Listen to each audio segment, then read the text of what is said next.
जय श्री कृष्ण। राधे राधे दर्शकों, देव उठनी एकादशी व्रत की कथा आज हम आपके लिए लेकर आए हैं। कथा से पहले जय श्री कृष्ण अवश्य बोले, चैनल को सब्सक्राइब जरूर करें। हमारे चैनल पर हम आपके लिए सभी व्रत त्यौहार की कथा लेकर आते हैं। तो चलते हैं कथा की ओर कि देव उठनी एकादशी व्रत की कथा क्या है। एक राजा के राज्य में सभी लोग एकादशी का व्रत रखते थे। प्रजा तथा नौकर चाकरों से लेकर पशुओं तक को एकादशी के दिन अन्न नहीं दिया जाता था। एक दिन किसी दूसरे राज्य का एक व्यक्ति राजा के पास आकर बोला, महाराज कृपा करके मुझे नौकरी पर रख लें। तब राजा ने उसके सामने एक शर्त रखी कि ठीक है रख लेते हैं, किंतु रोज तो तुम्हें खाने को सब कुछ मिलेगा पर एकादशी को अन्न नहीं मिलेगा। उस व्यक्ति ने उस समय हाँ कर ली, पर एकादशी के दिन जब उसे फलाहार का सामान दिया गया तो वह राजा के सामने जाकर गिड़गिड़ाने लगा, महाराज इससे मेरा पेट नहीं भरेगा, मैं भूखा ही मर जाऊंगा, मुझे आप अन्न दे दें। राजा ने उसे शर्त की बात याद दिलाई, पर वह अन्न छोड़ने को राजी नहीं हुआ। तब राजा ने उसे आटा, दाल, चावल आदि दिए। वह नित्य की तरह नदी पर पहुंचा और स्नान कर भोजन बनाने लगा।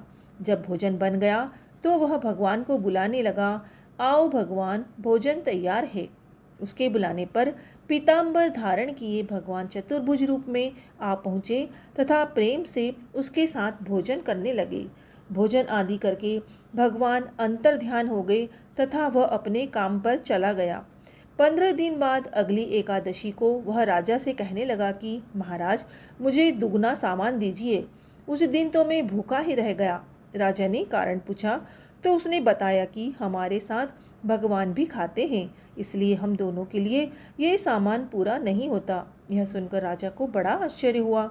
वह बोला, मैं नहीं मान सकता कि तुम्हारे साथ खाते हैं भगवान। मैं तो इतना व्रत रखता हूँ, पूजा करता हूँ, पर भगवान ने मुझे कभी दर्शन नहीं दिए। राजा की बात सुनकर वह बोला, महाराज यदि विश्वास न हो तो साथ चलकर देख लें। राजा एक पेड़ के पीछे छुपकर बैठ गया। उस व्यक्ति ने भोजन बनाया तथा भगवान को शाम तक पुकारता रहा, परंतु भगवान न आए। अंत में उसने कहा, हे भगवान यदि आप नहीं आए तो मैं नदी में कूदकर प्राण त्याग दूंगा। लेकिन भगवान नहीं आए। तब वह प्राण त्यागने के उद्देश्य से नदी की तरफ बढ़ा। प्राण त्यागने का उसका दृढ़ इरादा जान शीघ्र ही भगवान ने प्रकट होकर उसको रोक लिया और साथ बैठकर भोजन करने लगे। खा पीकर उसे अपने विमान में बिठाकर अपने धाम ले गए।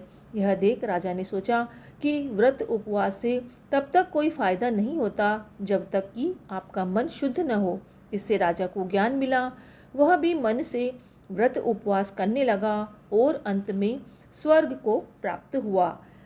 दर्शकों, तो ये थी आज की देव उठनी एकादशी व्रत की कथा। इसी तरह की सभी एकादशी व्रत की कथाएं हमने हमारे चैनल पर अपलोड की हैं, आप उन्हें अवश्य सुनें और चैनल को सब्सक्राइब जरूर कर दें।